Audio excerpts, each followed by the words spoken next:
Vous écoutez Les Dossiers d'Interpol, un podcast européen. Assassins ou trafiquants, victimes ou coupables, égarés dans le grand labyrinthe des frontières et des lois, ce sont les acteurs inattendus des Dossiers d'Interpol. En 1958, à l'aube de l'espionnage industriel, un vent de folie souffle dans les services de renseignement. De Moscou à New York, de Tokyo à Paris et de Pékin à Tamanrasset, tout le monde souterrain s'agite et s'interroge. Dans les milieux de la haute industrie, de l'industrie nucléaire naissante et secrète, on murmure des choses. Par exemple, un ingénieur japonais a son directeur. Il s'agit d'un rayon inconnu. Les premières expériences ont montré qu'il était capable de redonner la vie à une cellule morte. Nous avons envoyé des photographes déguisés en touristes. Le même, soviétique, devant la commission d'enquête de son usine souterraine.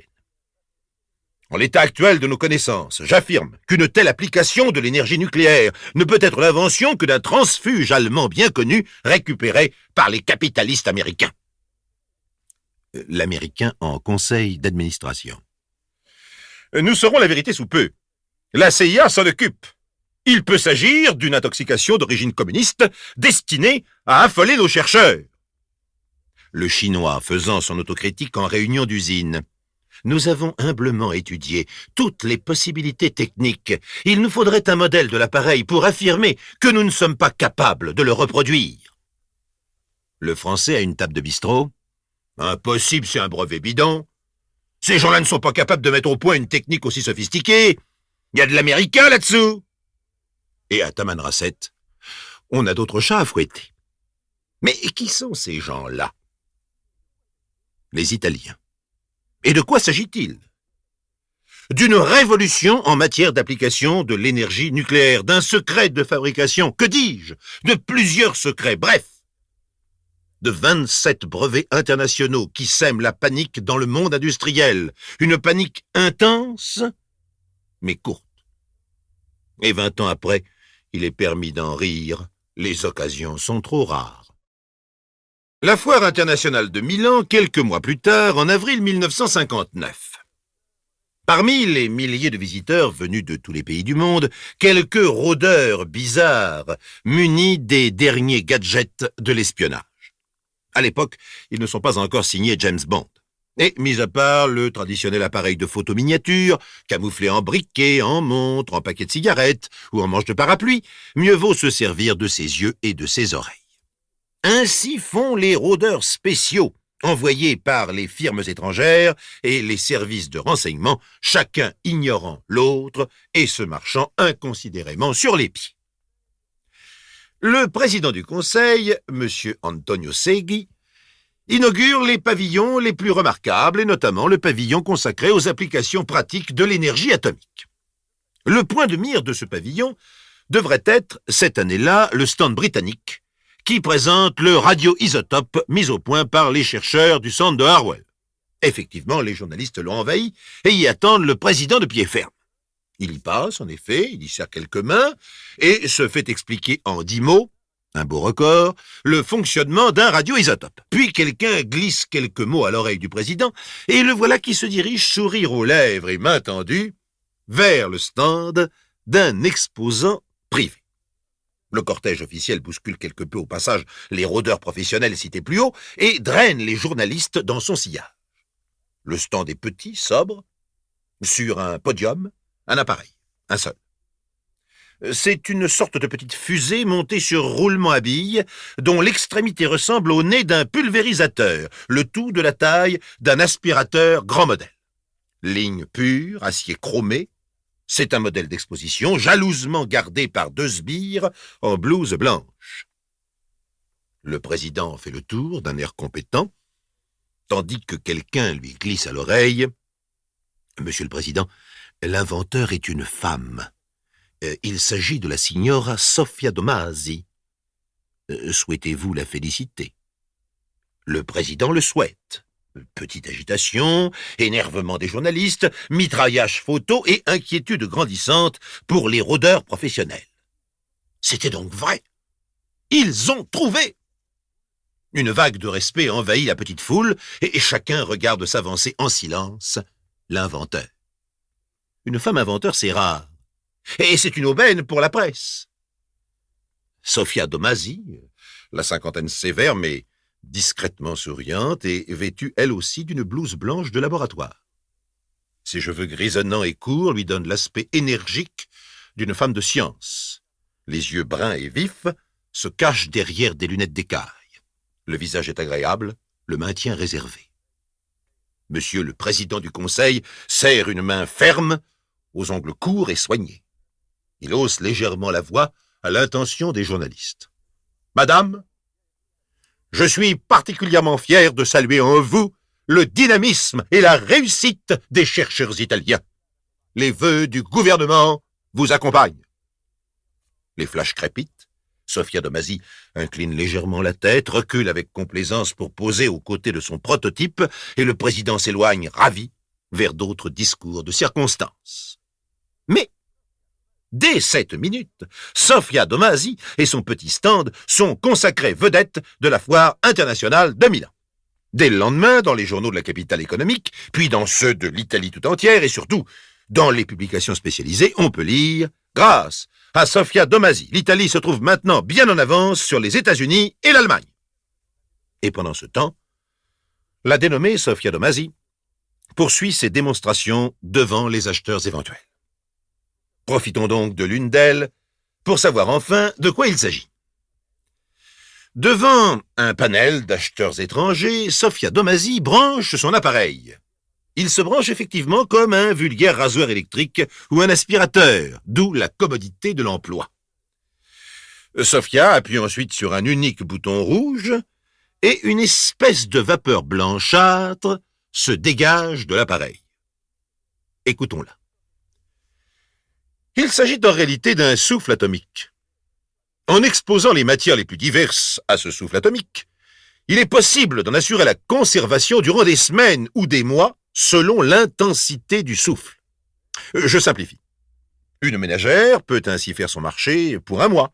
Viande, fruits, légumes, poissons, toutes denrées en général périssables se conserveront sans autre manipulation. Plus besoin de réfrigérateur, plus besoin de congélation, ni même de conserve. Les produits frais se gardent frais le temps désiré. Pour cet usage domestique, notre système a besoin de quelques modifications, notamment pour assurer un dosage parfait, en fonction du poids et de la densité des matières courantes. Mais d'ores et déjà, son application est résolue en matière industrielle et pour de grandes quantités. Ainsi, les transporteurs et les armateurs peuvent dès maintenant l'utiliser. Pour chaque besoin, nous sommes en mesure d'adapter un turbo-vap à la demande du client. C'est une révolution dans le conditionnement, la vente et le transport des denrées périssables. Et les industriels défilent dans le stand de Sofia Domasi, le carnet de chèques à la main. C'est la bousculade pour prendre des options. Les marchands d'œufs des Pays-Bas, les exportateurs de fromage suisse, ceux des salades, des fruits, des légumes, les bouchers, les charcutiers, les poissonniers, bref, tous les métiers de l'alimentation et même de l'horticulture sont concernés. L'avenir leur promet la suppression des cales frigorifiques et des délais de transport plus larges. Oh certes, ils ne disposeront pas immédiatement de l'appareil, chaque commande demandant une étude spécialisée. Certes, ils ne sauront pas comment fonctionne le turbo-vap atomique, c'est un secret d'État, mais rarement un inventeur a obtenu un tel succès. On dit d'ailleurs que l'État lui-même serait derrière la société créée par Sofia Domasi et son équipe pour la distribution du turbo-vap. Quant aux rôdeurs professionnels, ils rentrent chez eux estomaqués. Les mieux renseignés déversent sur le bureau secret de leur chef secret une foison d'informations secrètes. Sofia Domasi est actuellement détentrice de 27 brevets internationaux concernant les applications diverses de l'énergie atomique, dont le plus impressionnant n'était pas exposé à la foire de Milan, et pour cause. Il s'agit d'un rayon, oui, du fameux rayon régénérateur. Les expériences sur les poissons ont été concluantes. Ne parlons pas du procédé étonnant qui rend la viande radioactive ou du papier journal imperméable. Cette femme est une mine d'or pour l'industrie italienne et personne ne s'y trompe. Il reste une invention cependant gardée jalousement secrète et que les espions en tout genre n'ont pas repérée, car Sofia Domasi est prudente. La découverte de sa trouvaille serait catastrophique pour l'avenir de l'Italie. Il n'en faut point parler, pas encore. Hélas, 1000 fois hélas, un espion plus acharné que les autres est en passe d'y parvenir.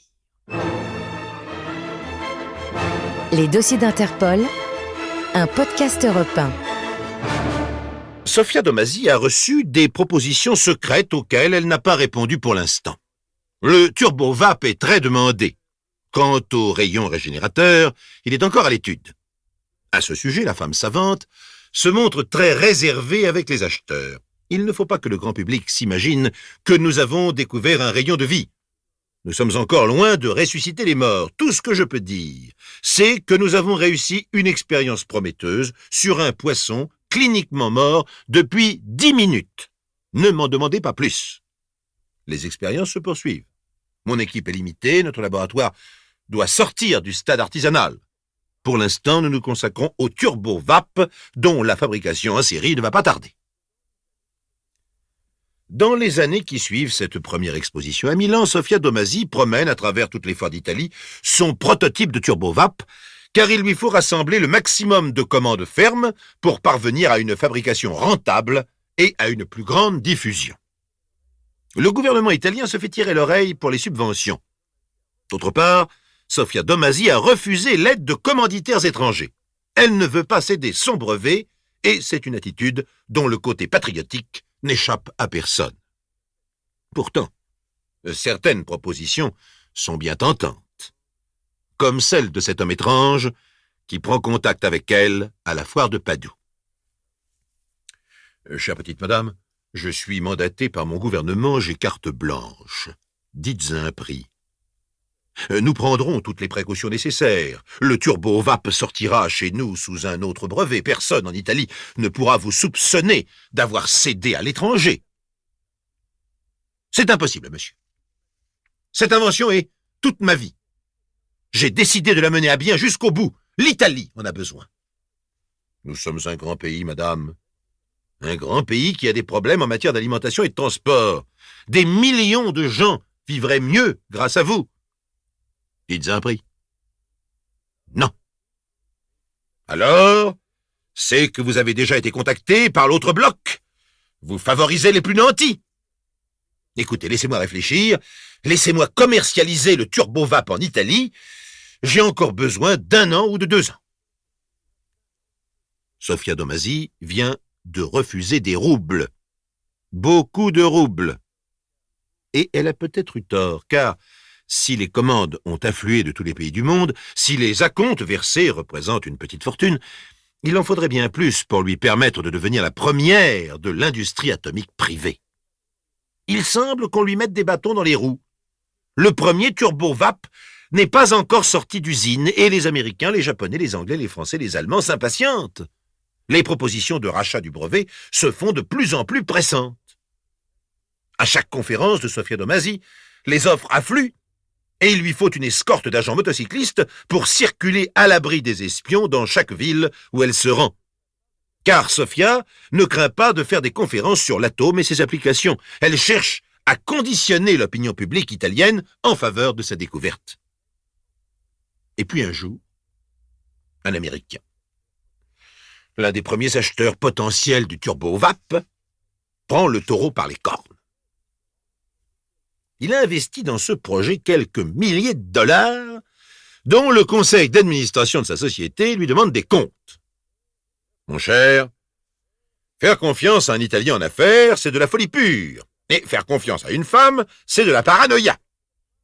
Faites ce qu'il faut pour obtenir une copie des plans, un devis de fabrication et des dates limites de livraison. Vous avez 6 mois. Si cette affaire n'est pas un canular, vous aurez de la chance. Et la porte du conseil d'administration de la Hot Dog Corporation a claqué méchamment.